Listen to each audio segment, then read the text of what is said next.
यहाँ तक कि हम बोल सकते हैं कि जो सीबीआई है, जो केंद्रीय जांच एजेंसी है, वो भी अपने हाथ खड़े कर दिए। बिहार ही नहीं, बिहार के बाहर हम भारत सरकार की बात करें तो भारत सरकार भी इस मास्टरमाइंड को काबू नहीं कर पाया। मुख्यमंत्री है, इनका गृह जिला है नालंदा, और नीतीश कुमार माननीय मुख्यमंत्री बिहार सरकार, इनके गृह जिला में एक ऐसा सरगना पैदा हुआ जो पूरे देश के सिस्टम को हिला दिया। विभिन्न प्रतियोगी परीक्षाओं का ये मास्टरमाइंड रह चुका है। कई बार ये पकड़ा गया है, जेल भी गया है, लेकिन हमेशा जमानत में बाहर निकल जाता है। बुकलेट नंबर होता है, उस नंबर को मैच किया गया था। एहसानुल हक का जो स्कूल था, वो एसएस स्कूल, उसी का मिला। ठीक है, तो यही लर्न प्ले स्कूल है जो पटना में है, और यहीं पे 25 से ज्यादा कैंडिडेट को पेपर रटवाया गया था कि ई रिक्शा के द्वारा पेपर को भेजा जा रहा है। और इस ई रिक्शा में किसी भी तरह का कोई भी अधिकारी या जिम्मेदार आदमी नहीं बैठा है। इस चालक के भरोसे पूरा पेपर को इसमें रख के भेज दिया जाता है। नमस्कार, मैं अभिषेक राज, ऑप्टिक्स क्लास में आप सभी का हम स्वागत करते हैं। दोस्तों, एक बेहद ही संवेदनशील देशव्यापी घटनाक्रम का जिक्र करने के लिए हम आपके सामने हैं। दोस्तों, ये एक ऐसा घटनाक्रम है जिससे पूरा देश हिल चुका है। इसका प्रकोप पूरे देश पे है। यहां तक कि हम बोल सकते हैं कि जो सीबीआई है, जो केंद्रीय जांच एजेंसी है, वो भी अपने हाथ खड़े कर दिए। फिर भी इस चेहरे को ध्यान से देखिए, इस चेहरे को अभी तक पकड़ नहीं पाए हैं। बहुत बड़े बड़े घरों के छात्र जो पढ़ने में बहुत मेधावी थे, उनका रिजल्ट नहीं आ पाया, और ऐसे बच्चों को नौकरी मिल गया जो उस पोस्ट के योग्य ही नहीं थे। मामला का खुलासा तब हुआ जब नीट पेपर लीक का पर्दाफाश हुआ। और जब इनकी कहानी सुनेंगे आप, तो आपके पैर तले जमीन खिसक जाएगा कि एक साधारण सा आदमी और इस तरह से दिमाग लगाया कि पूरे देश के सत्ता तक हिल गई। बिहार ही नहीं, बिहार के बाहर हम भारत सरकार की बात करें तो भारत सरकार भी इस मास्टरमाइंड को काबू नहीं कर पाया। तो आइए इसी की कहानी पूरे विस्तार से आपको हम बताने वाले हैं। चैनल पर नए हैं तो चैनल को सब्सक्राइब जरूर कर लीजिएगा। इस तरह के न्यूज और एनालिसिस आपको लगातार इस चैनल के माध्यम से मिलते रहेंगे। तो आइए शुरुआत करते हैं। कहानी की शुरुआत हम बिहार के नालंदा डिस्ट्रिक्ट से करते हैं। नालंदा डिस्ट्रिक्ट जो शिक्षा का केंद्र रह चुका है, आज नहीं हजारों साल पहले जब नालंदा विश्वविद्यालय हुआ करता था, इसी नालंदा में था, जिसकी कहानी आपको आज हम बताने जा रहे हैं। उसी नालंदा के धरती पे दो वीर पैदा हुए जो माफिया के नाम से जाने गए। पहला थे ये रंजीत डॉन। ये रंजीत डॉन आईएएस अधिकारी तक, मतलब जो भारत सरकार का सिविल सर्विस का एग्जाम होता है यूपीएससी के थ्रू, उस यूपीएससी में भी कई इनके पेपर लीक के वजह से, सेटिंग के वजह से आईएएस अधिकारी बन गए। दरोगा तो छोड़ दीजिए, छोटे मोटे नौकरी तो छोड़ ही दीजिए, उस सब में इनके बहुत बड़ी संख्या में इन्होंने धांधली करके लोगों को नौकरी दिया। बाद में पकड़े गए, और इनका जो नाम से विख्यात है, इनका नाम है रंजीत डॉन। अब दूसरा जो पहलू सामने आता है, नया एक चेहरा देखने को मिला। इनका नाम है संजीव मुखिया उर्फ लूटन मुखिया। ये लूटन मुखिया की आज कहानी आपको हम बताने वाले हैं। इनके कारनामे देशव्यापी हो चुके हैं। सीबीआई, बड़े बड़े एजेंसियां इनके पीछे पड़ी हुई है, लेकिन इनको कोई पकड़ नहीं पा रहा है। तो ये लूटन मुखिया एक्चुअली हमारे जो बिहार के मुख्यमंत्री हैं, बिहार के जो मुख्यमंत्री हैं, इनका गृह जिला है नालंदा, और नीतीश कुमार माननीय मुख्यमंत्री बिहार सरकार, इनके गृह जिला में एक ऐसा सरगना पैदा हुआ जो पूरे देश के सिस्टम को हिला दिया। अपने आप में देश के सबसे टफेस्ट एग्जाम कहे जाने वाला नीट, यूपीएससी, बीपीएससी, सारे एग्जाम इन्होंने सेटिंग करके रख दिया, और ऐसी की तैसी कर डाला सिस्टम को। बिहार सरकार की एजेंसियां से लेकर केंद्र सरकार की जो एजेंसियां इनके पीछे पड़ा, लेकिन कुछ नहीं कर पाए। यही नालंदा विश्वविद्यालय, जिसका चित्र आप देख रहे हैं, खंडहर हो चुका है, जो वर्षों पहले, हजारों साल पहले शिक्षा का केंद्र हुआ करता था। 30 देशों के छात्र यहां आकर पढ़ाई करते थे, और इसी नालंदा डिस्ट्रिक्ट में एक ऐसा कुख्यात पैदा हुआ जो शिक्षा को तहस नहस करके रख दिया है। इस मुखिया के बायोडाटा की हम बात करें तो इनका नाम संजीव मुखिया है। अभी इनका एज 51 साल है, और ये नालंदा जिला के नगर नौसा गांव के रहने वाला है। लोग इसे लूटन मुखिया के भी नाम से जानते हैं। लूटन मुखिया कहने के पीछे ये तात्पर्य कि ये इस तरह के एक्टिविटी में हमेशा शामिल रहा है, लूट खसोट में शामिल रहा है, इस वजह से इसका नाम लूटन मुखिया रखा गया है। पहली बार ये 2010 में ब्लूटूथ डिवाइस के द्वारा छात्रों को नकल कराने के मामले में इसके ऊपर प्राथमिकी दर्ज की गई थी। और यही नहीं, 2016 में ये बिहार के सिपाही भर्ती परीक्षा मामले में भी ये पकड़ा गया था और जेल भी गया था। और इसके अलावा ये जो लुटन मुखिया है, जिसका नाम संजीव मुखिया है, बीपीएससी के जो टीचर भर्ती परीक्षा था TR3, उसमें भी इसका नाम आया कि पेपर लीक ये कराया था। और बिहार के बहुत सारी जांच एजेंसियां इसके पीछे पड़ी हुई थी, लेकिन इसका एक बेटा है जिसका नाम शिव कुमार है और ये पेशे से डॉक्टर है। लेकिन शिव कुमार भी इस धांधली में शामिल है, अपने पिता के करतूतों के साथ ये भी अपना कारनामा कर रहा था, लेकिन पुलिस इसे गिरफ्तार करके फिलहाल जेल में डाल रखी है। अभी इसके और बायोडाटा की हम तलाश करें, जैसा कि इंटरनेट के माध्यम से हमें पता चला कि भाई ये विभिन्न प्रतियोगी परीक्षाओं का ये मास्टरमाइंड रह चुका है। मतलब कई बार ये पकड़ा गया है, जेल भी गया है, लेकिन हमेशा जमानत पर बाहर निकल जाता है। और निकालना इतना आसान नहीं होता, लेकिन ये बहुत आसानी से जेल से बाहर निकल जाता है। और आप विश्वास नहीं करेंगे, सीबीआई तक इसके पीछे पड़ी है, लेकिन इसका पता ही नहीं चल रहा कहां है। एक से बड़े बड़े आतंकवादी को सीबीआई, भारत के बहुत बड़े बड़े जांच एजेंसियां इसको पकड़ लेती है, लेकिन इस लुटन मुखिया को नहीं पकड़ पा रही। इसके पीछे है कि भाई इसको राजनीतिक संरक्षण भी प्राप्त है। यही नहीं, ये नूरसराय में, जो नालंदा के एक नूरसराय जगह है जहां पे इसका घर है, और उसी नूरसराय में हॉर्टिकल्चर कॉलेज है जिसमें तकनीकी सहायक पे ये पद पर तैनात था। उस कॉलेज में ये तकनीकी पद पे तैनात था, अभी भी तैनात था। मतलब जब इससे ये भाग गया है, भूमिगत हो गया है, उस दिन तक ये नौकरी कर रहा था उस कॉलेज में। ठीक है, नौकरी छोड़कर इसने राजनीति में कदम रखा और पंचायत का मुखिया बना, अपने पंचायत के मुखिया बना। यही नहीं, इसकी पत्नी का नाम ममता कुमारी है। 2020 में हरनौत विधानसभा क्षेत्र से लोजपा के टिकट, चिराग पासवान की जो पार्टी है लोजपा, उसके टिकट से हरनौत विधानसभा से चुनाव भी लड़ चुका है, लेकिन इसकी पत्नी हार गई। चुनाव लड़ी लेकिन हार गई। हरनौत विधानसभा चुनाव में ममता का हार का सामना करना पड़ा था। होता क्या कि जब इंसान के पास पैसे आते हैं, बिना मेहनत के पैसे आने लगते हैं, तो आदमी पागल जैसा हो जाता है, पागल कुत्ते जैसा हो जाता है। और यही इसके साथ भी हुआ क्या कि ये धीरे धीरे पेपर लीक मामले में, इस धंधे में अपने बेटा को भी शामिल कर लिया, जबकि इसका बेटा डॉक्टर है और वो भी शामिल हुआ। उसका नाम था शिव कुमार उर्फ शिव को भी इन्होंने शामिल किया।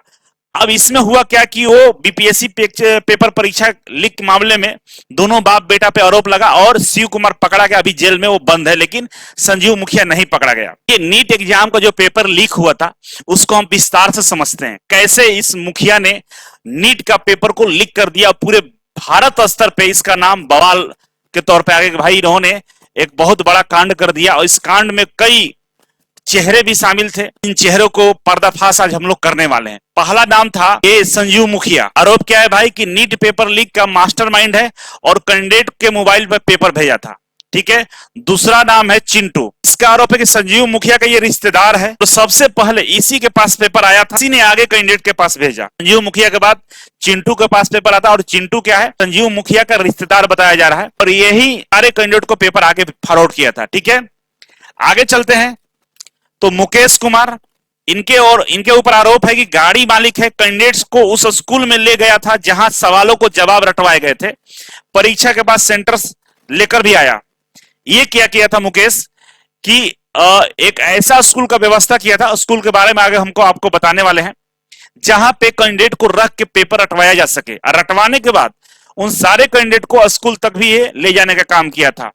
अगला है मनीष प्रकाश। इन पे आरोप है कि भाई कैंडिडेट को इकट्ठा कर पटना के लर्न प्ले स्कूल ले गया, यही 20-25 अभ्यर्थियों को पेपर अटवाया गया। लर्न प्ले स्कूल ले गया था जहां पे ये 20-25 अभ्यर्थियों का पेपर अटवाया गया था। ठीक है, आगे बढ़ते हैं। रॉकी उर्फ राकेश, इसका आरोप है कि पेपर लीक के बाद उसे हल कराकर एक आरोपी चिंटू के मोबाइल पर भेजा था। ये क्या किया था, पेपर लीक तो किया, इसके बाद उसको सोल्व करा के चिंटू के मोबाइल पर भेजा था ये, और चिंटू कैंडिडेट के पास भेजा था। अगला आरोपी है आशुतोष। ये मनीष का दोस्त है। कौन है मनीष भाई? ये मनीष है, इनके ये दोस्त हैं जो लर्न प्ले स्कूल में आशुतोष किराए के में रहता था। ये जो लर्न प्ले स्कूल है, वहां पे ये किराए में रहता था और इसी के संपर्क की वजह से मनीष ने सारे बच्चों को लर्न प्ले स्कूल में रखा था रात में। ठीक है, इंसानुल हक, इन पे क्या आरोप है भाई कि ओएसिस स्कूल का प्रिंसिपल है, जहां पे सेंटर था, नीट का जहां सेंटर था उसका प्रिंसिपल थे, और उस स्कूल का नाम था ओएसिस स्कूल। और ईयू का बुकलेट नंबर जो मिला था, जो बुकलेट लीक हुआ था, उसमें जो बुकलेट नंबर होता है उस नंबर को मैच किया गया, तो एहसानुल हक का जो स्कूल था ओएसिस स्कूल उसी का मिला। ठीक है, तो ये 7 आरोपी हैं जिसपे जांच चल रही है और इसमें सभी लोग पकड़े गए हैं, लेकिन ये जो मास्टरमाइंड था संजीव मुखिया नहीं पकड़ा गया है। आगे होता क्या है भाई कि आप ये सोच रहे हो कि भाई आखिर पकड़ा क्यों नहीं जा रहा है, संजीव मुखिया क्यों नहीं पकड़ा जा रहा है, तो यहां देखिए इसका राजनीतिक पकड़ कितना है। आप इस फोटो के माध्यम से देख सकते हैं कि इनकी पत्नी संजीव मुखिया जो है, संजीव मुखिया की जो पत्नी है, ये देखिए यहाँ पे नीतीश बाबू के सामने मिल रही है ना। इसके अलावा जेडीयू के नीतीश कुमार के पार्टी के ही एक मंत्री है नीरज कुमार, नीरज कुमार जी के साथ इनकी पत्नी देखिए साथ में ये स्वागत का कार्यक्रम चल रहा है। इसके अलावा ये संजीव मुखिया की पत्नी है ये, और ये है जीतन राम मांझी, बिहार के पूर्व मुख्यमंत्री, इनके द्वारा भी इनका फोटो दिखाई दे रहा है, साथ में खड़े हैं। इसके अलावा आरजेडी के तरफ से झा साहब ने बहुत सारे आरोप लगाए, बहुत सारा फोटो वायरल किया गया, और यही नहीं जेडीयू की तरफ से भी आरजेडी नेताओं का संपर्क बताया गया है। मतलब हर पार्टी में इसका कहीं ना कहीं संपर्क देखने को मिला है और इसी के वजह से आज तक ये बचते आया है। इन तमाम फोटो बता रहे हैं कि भाई इसका पहुंच कहां तक है, तो आप समझ रहे कि राजनीतिक संरक्षण भी इसको प्राप्त है। यही नहीं, जब पेपर लीक होता उसका कहानी सुनिए। सबसे पहले 5 मई को नीट का परीक्षा का आयोजन किया गया था, इसी दिन बिहार में दूसरों की जगह परीक्षा दे रहे 5 कैंडिडेट को गिरफ्तार किया गया था। 5 मई को पहला एग्जाम हो रहा था नीट का, बिहार में दूसरे के जगह परीक्षा दे रहे 5 अभ्यर्थियों को गिरफ्तार किया गया। ठीक है, 8 मई को बिहार, राजस्थान और दिल्ली से 13 लोगों की गिरफ्तारी की गई। इसके अलावा 4 जून को नीट का रिजल्ट जारी हुआ। 13 जून को केंद्रीय शिक्षा मंत्री धर्मेंद्र प्रधान बोले कि पेपर लीक ऐसा कुछ नहीं हुआ है, क्योंकि पहले ही आरोप लग गया था भाई, जो गिरफ्तार हुए थे उस समय ही लग गया था भाई पेपर लीक हुआ। लेकिन हमारे जो केंद्रीय मंत्री है धर्मेंद्र प्रधान, ये 13 जून तक ये बोलते रहे कि पेपर लीक नहीं हुआ है। 16 जून को 2 आरोपियों ने पेपर लीक का गुनाह कबूल कर लिया। जो पकड़े गए थे उसमें से 2 आरोपी कबूल किए कि भाई पेपर लीक हुआ है। ठीक है, 18 जून को बिहार में पेपर लीक में मंत्री का कनेक्शन सामने आया। आप देख सकते हैं ये फोटो, ये सामने आया कि भाई मंत्री से भी इसका कनेक्शन है। कब आई ये? 18 जून को। कब परीक्षा हुआ? 5 मई को। 18 जून आ चुका है, 1 महीने से ज्यादा हो चुका है। अब यहां पता चलता है कि भाई मंत्री जी का भी कनेक्शन है। 18 जून को ही होता है कि पेपर लीक मामले में 13 लोगों को गिरफ्तार किया गया। 5 की गुजरात के गोधरा से गिरफ्तारी हुई और 5 लोग गुजरात के गोधरा से गिरफ्तार किए गए। 19 जून को क्या हुआ भाई? पटना में ईओयू आर्थिक अपराध शाखा पहुंची। 2 छात्राओं को 2.5 घंटे पूछताछ किया गया। 2 छात्राओं के साथ, 2 लड़कियों के साथ 2.5 घंटा आर्थिक अपराध इकाई के ऑफिसर्स ने पूछताछ किया। 20 जून डिप्टी सीएम विजय सिन्हा का दावा, पेपर लीक के मास्टरमाइंड के लिए तेजस्वी के पीए ने कमरा बुक कराया और कमरा बुक कराने के मामले में 2 इंजीनियर समेत 3 सस्पेंड हो गए। जो हमारे विजय सिन्हा उप मुख्यमंत्री हैं, इन्होंने आरोप लगाया था कि जो तेजस्वी यादव के पीए हैं उन्होंने होटल का कमरा बुक किया था और उस कमरे में उन लोग का मुलाकात हुआ था। मतलब उनके जो पीए हैं और भी जो उनके साथ जुड़े हुए लोग थे, और इस अपराध के लिए 2 इंजीनियर को सस्पेंड भी किया गया। ठीक है, 20 जून को घटनाक्रम बताया जा रहा है कि सरकार ने ईओयू से पेपर लीक की जानकारी मांगी। ईओयू के एडीजी दिल्ली पहुंचे। सरकार ईओयू जो टीम है अपराध शाखा इकाई के, उससे जानकारी मांगी भाई कि हुआ क्या है बताइए, क्योंकि बहुत बड़े स्तर पर प्रोटेस्ट चला था पूरा देश में। तो इसके जो एडीजी है उनको दिल्ली बुला लिया गया। 21 जून को तेजस्वी का जवाब, मेरे पीएस से पूछताछ के लिए बुला ले। आरजेडी ने डिप्टी सीएम के साथ आरोपी का फोटो जारी किया। अब 21 जून को तेजस्वी यादव का बयान आता है कि भाई जो मेरा पीए है उनको बुलाकर पूछताछ कर लीजिए, ऐसा कुछ शक लग रहा है तो। और आरजेडी साथ ही साथ, ये देखिए आरजेडी के जो प्रवक्ता हैं, बहुत बड़े पोस्ट पे हैं, इन्होंने एक फोटो जारी किया कि देखिए ये जो संजीव मुखिया है इनका फोटो जेडीयू के या डिप्टी सीएम विजय सिन्हा के साथ फोटो दिखाया है। भाई ये विजय सिन्हा के साथ भी इनका फोटो है। ठीक है, तो तमाम आरोप प्रत्यारोप एक दूसरे पर लगा। इसके अलावा यहाँ पे आप देख सकते हैं यही लर्न प्ले स्कूल है जो पटना में है, और यहीं पे 25 से ज्यादा कैंडिडेट को पेपर रटवाया गया था। बताया जा रहा है कि इसी स्कूल के अंदर में रखे गए वाईफाई प्रिंटर से पेपर का प्रिंट आउट निकाला गया था, अभ्यर्थियों से रटवाया गया था। ठीक है, ईओयू की जो टीम थी वो जांच करने के लिए कुरियर कंपनी के पास पहुंचती है, जो पेपर को बैंक तक पहुंचाती है। होता क्या है कि पेपर जब छप के आता है तो बैंक में रखा जाता है, और बैंक से पेपर को डायरेक्ट कॉलेज में चाहे जो सेंटर है वहां तक पहुंचाया जाता है। तो जो टीम था, जो बिहार सरकार का जो जांच एजेंसी थी, उसको ये शक हुआ कि कहीं ना कहीं कुरियर वाले जो हैं वो तो पेपर लीक नहीं किए, वो तो शामिल नहीं है। इसके लिए पूछताछ के लिए कुरियर कंपनी के दफ्तर पहुंच गई, लेकिन जब यहाँ पे ऑफिसर्स पहुंचे तो उसका जो संचालक था वो फरार निकला, और वहां के जो कर्मियों थे उनसे भी पूछताछ की गई और सीसीटीवी कैमरा का फुटेज जब्त कर लिया गया। ठीक है, उसी फुटेज में दिख रहा है कि ई रिक्शा के द्वारा पेपर को भेजा जा रहा है, और इस ई रिक्शा में किसी भी तरह का कोई भी अधिकारी या जिम्मेदार आदमी नहीं बैठा है।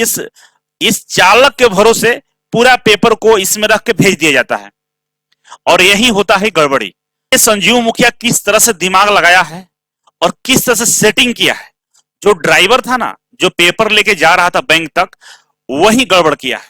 गड़बड़ कैसे हुआ है समझिए। यहाँ पे जो प्रिंटिंग प्रेस में क्वेश्चन पेपर छपता था, तो ये इसका चुनाव हम लोग कैसे करते थे, तो जो परीक्षा कंडक्ट कराने वाली संस्था थी, तो क्वेश्चन को छपवाने के लिए, प्रिंट कराने के लिए किसी प्रिंटिंग प्रेस को हायर करती थी या उसको कॉन्ट्रैक्ट देती थी। ठीक है, अब सबसे पहले प्रिंटिंग प्रेस में एक मास्टर कॉपी तैयार किया जाता था। जो भी परीक्षा होने वाला उसका एक मास्टर कॉपी तैयार होता था, और उस मास्टर कॉपी को अप्रूवल के लिए परीक्षा लेने वाले संस्था को भेज दिया जाता था। जब अप्रूवल मिलता था, उसके बाद ऑर्डर के हिसाब से क्वेश्चन पेपर का प्रिंटिंग किया जाता था। ठीक है, फिर प्रिंटिंग प्रेस से अलग अलग बैच बनाकर क्वेश्चन पेपर को सील पैक करके ट्रांसपोर्ट के जरिए उन बैंकों तक पहुंचाया जाता था। ठीक है, जो उसके लिए अधिकृत थे। ठीक है, इसके बाद बैंक ट्रांसपोर्ट के जरिए सील पैक क्वेश्चन पेपर को परीक्षा सेंटर तक पहुंचाता था। ये प्रक्रिया होती है भाई परीक्षा लेने का। ठीक है, जो एजेंसी कंडक्ट करती है परीक्षा। लेकिन गड़बड़ कहां हुआ कि भाई प्रिंटिंग प्रेस से जो क्वेश्चन पेपर ले जाने वाली ट्रांसपोर्ट कंपनी था, उस ट्रांसपोर्ट कंपनी में ये संजीव मुखिया अपने आदमी को नौकरी लगा देता था। ये पता कर लेता था, क्योंकि इसका तो पहुंच था कि भाई कौन से प्रिंटिंग प्रेस में आप पेपर छपवा रहे हो और कौन सी ट्रांसपोर्ट कंपनी जो पेपर को ट्रांसपोर्ट कर रही है। तो ये करता क्या था, जो ट्रांसपोर्ट कंपनी है उसी में अपने आदमी को नौकरी पर लगवा देता था। अब होता क्या था कि क्वेश्चन पेपर कब, कहां और किस रूट से जाएगा, इसकी पूरी जानकारी वो रखता था। किसके माध्यम से? अपने गुर्गों के माध्यम से।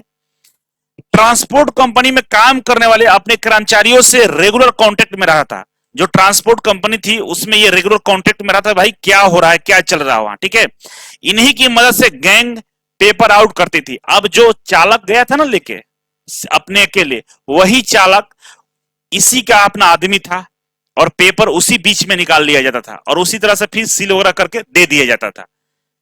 भाई पेपर निकाले, स्कैन करिए, दे दिए। क्योंकि इसमें खर्च भी ज्यादा नहीं आता था। मेन क्या किया, किसी को मैनेज नहीं करना है, ड्राइवर को मैनेज कर लीजिए और पेपर निकाल कर फिर पैक करके वापस भेज दीजिए, तो ये काफी आसानी से हो जाता था। ठीक है, पकड़ा कैसे गया कि ये पेपर जब लीक हुआ था ना, तो ये लोग जला दिए थे। पेपर के टुकड़े आपको बहुत सारे दिख रहे होंगे यहाँ पे, लेकिन इन टुकड़ों में एक सीरियल नंबर जो था, सीरियल नंबर पेपर का नहीं जला था सही से। कहते हैं ना कि जब पकड़ाना होता है तो सबूत बच ही जाता है, तो इसी में टुकड़े में एक सीरियल नंबर मिल गया पेपर का।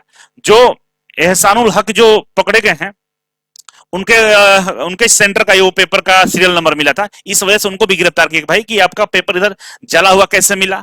ठीक है, तो इस तरीके से ये लोग क्या करते थे, पेपर को लीक करते थे। अब देखिए, जब पेपर लीक हो गया था तो इसको पता चल गया था, किसको, संजीव मुखिया के भाई ये बवाल होने वाला है। तो बवाल होने वाला, उससे पहले ये क्या किया था कि जहां पे ये टेक्नीशियन था नूरसराय में, जहां इसका घर है, नालंदा की जगह है नूरसराय, वहां पे एक महाविद्यालय है, उद्यान महाविद्यालय, उसमें एक टेक्नीशियन पद पर कार्यरत है। तो 5 मई को नीट को जब परीक्षा हुआ था, पेपर लीक हो गया था, तो 6 मई से लेकर 14 मई तक ये कॉलेज से गायब था। और इस संबंध में संजीव कुमार एक वहां पर आवेदन दिया था कि मेरा तबीयत खराब है और अचानक से तबीयत खराब होने की वजह से हम नहीं आ पा रहे हैं, और उस दिन से जब से गायब है तब से ये मिल नहीं रहा है। कॉलेज वाले इसका छुट्टी रद्द कर दिए हैं, लेकिन मीडिया वाले भाई पीछे लगे रहते हैं। मीडिया वाले इनके मां तक पहुंच गए, संजीव मुखिया की मां है, यहां पहुंच गए और इनकी मां से जब पता किया कि भाई हो सकता है बेटे के बारे में इनको जानकारी हो, तो मीडिया वालों को इनकी मां ने बताया, क्योंकि इनको पता नहीं था कि बेटा पे इतना बड़ा बड़ा आरोप लगा है, इनको जानकारी नहीं था, इनको लगा था नॉर्मल ऐसे पुलिस तंग कर रही है बेवजह से। इन्होंने बता दिया कि भाई केंद्रीय मंत्री हैं, वो हमको मदद कर रहे हैं हमारे बेटे को, इस वजह से मेरा बेटा कुछ नहीं हो सकता है, आप लोग बेकार में उनको फंसा रहे हो, हमारा बेटा अच्छा है और केंद्रीय मंत्री हमारी मदद कर रहे हैं। जब ये न्यूज मार्केट में आया तो बवाल हो गया।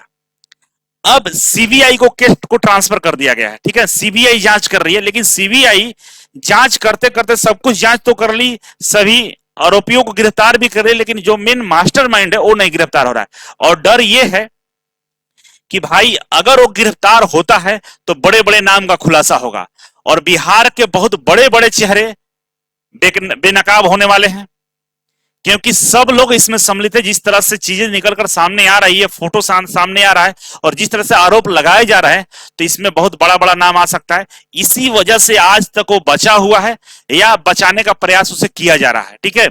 अब फिलहाल का जो अपडेट है पेपर लीक के मामले में, तो सीबीआई ने अब तक पेपर लीक मामले में 13 लोगों को गिरफ्तार किया है। इनमें से 10 लोग बिहार और केवल झारखंड से, 13 लोग को गिरफ्तारी हुई है, जिसमें से 10 लोग बिहार झारखंड से ही है, ठीक है। महाराष्ट्र के लातूर और गुजरात के गोधरा से एक व्यक्तियों को कथित हेराफेरी और धोखाधड़ी में गिरफ्तार किया गया है। देहरादून से एक व्यक्ति को बड़ी साजिश जांच के लिए गिरफ्तार किया गया है, ठीक है। सीबीआई ने बताया था कि नीट यूजी परीक्षा से जुड़ी अनियमितताओं में अंतरराष्ट्रीय संबंधों के साथ साथ एक बड़ी साजिश थी। साजिश समझ रहे, मतलब ये जो राजनीतिक संरक्षण इसको प्राप्त है, ये साजिश के तहत ये सब चीज किया गया है, मतलब पहले से इसको सारा प्लानिंग किया गया है। ये लीक में केवल संजीव मुखिया अकेले नहीं किया है, इसके पीछे बहुत बड़े बड़े मछली लगी हुई थी, ठीक है। तो सीबीआई भी इस बात को नोटिस किया है कि भाई इसमें साजिश किया गया है। सीबीआई ने सुप्रीम कोर्ट में एक रिपोर्ट सौंपी है जिसमें बताया गया है कि नीट यूजी पेपर लीक का दायरा व्यापक नहीं था, मतलब बताया गया बहुत व्यापक नहीं था, मतलब बहुत ज्यादा स्प्रेड नहीं किया गया था, एक पार्टिकुलर सेंटर को ही टारगेट करके वहां पे कुछ बच्चों को ये पेपर दिए गए थे, सबको नहीं था। मतलब ऐसे नहीं था कि पब्लिकली बवाल किया गया है, ऐसा कुछ नहीं था। जो व्यक्ति इसमें सम्मिलित था, जिन्होंने पैसा दिया होगा, उन्हीं को ये पेपर मिला था और वही बच्चे इसमें एग्जाम में दिए थे, ऐसे पब्लिकली वायरल नहीं हुआ था, ठीक है। कौन बोल रहा है? सीबीआई ने बोल रहा है। सुप्रीम कोर्ट ने कहा है कि कोई सिस्टमैटिक ब्रीच नहीं हुआ है, इसीलिए नीट परीक्षा दोबारा कराने की जरूरत नहीं है। मांग ये किया गया था कि भाई नीट का परीक्षा दोबारा कराया जाए, लेकिन सुप्रीम कोर्ट ये मना कि नहीं, जो आरोपी पकड़े गए हैं, जो छात्र पकड़े गए हैं, उनको हम लोग इस नीट परीक्षा से बाहर कर देते हैं और बाकी का जो रिजल्ट है रिवाइज करके रिजल्ट जारी कर देते हैं, क्योंकि इस परीक्षा का जो पेपर लीक हुआ है तो उन्हीं बच्चों तक पहुंचा है जो सेटिंग में सम्मिलित थे और किसी तक नहीं पूछा है, और जो सेटिंग में सम्मिलित है उनको पकड़ लिया गया है, तो उनको उस परीक्षा से बाहर कर दिया जाएगा। तो जो मेरिट बनेगा वो अच्छा बनेगा, कोई दिक्कत नहीं होने वाली है। अब इसमें जो बुकलेट नंबर था जिस वजह से पकड़ा गया था, नहीं बोलते पेपर जला दिया गया था, और जलाने के क्रम में बुकलेट नंबर का जो सीरियल नंबर था ना वो बच गया था, और बुकलेट का सीरियल नंबर ये था। इसी सीरियल नंबर की वजह से सारा खुलासा हुआ है और सरकार इस पे अभी भी जांच कर रही है और कोशिश ये है कि जो लूटन मुखिया है इनको पकड़ लिया जाए, लेकिन ये पकड़ में नहीं आ रहे हैं। इनके पीछे आप समझ ही सकते हैं कि कितनी बड़ी शक्ति लगी हुई है और इनको बचाने का प्रयास किया जा रहा है कि भाई ये पकड़ा गया तो ये बंदा सब बता देगा, फिर ऐसी की तैसी हो जाएगी। और किसी एक पार्टी नहीं, हर पार्टी के कुछ ना कुछ इससे जुड़े हुए हैं जिनको इसका बेनिफिट मिला है। बाकी इसके और भी कथित तौर पे और भी इसके कारनामे हैं जिसका खुलासा होना अभी बाकी है, और इस पे जो भी अपडेट आएगा आपको हम बताने का प्रयास करेंगे। फिलहाल अगर वीडियो अच्छा लगा तो कमेंट बॉक्स में कमेंट जरूर करिएगा, और आगे इस तरह के वीडियो चाहते हैं कि जो एजुकेशन से जुड़े मामलों पे हम आकर आप लोगों को बताएं, अपडेट दें, तो आप एक बार कमेंट बॉक्स में जरूर कमेंट करिए कि ऐसा वीडियो आपको चाहिए। तो बहुत बहुत धन्यवाद वीडियो देखने के लिए, मिलते हैं अगले वीडियो में, तब तक के लिए नमस्कार।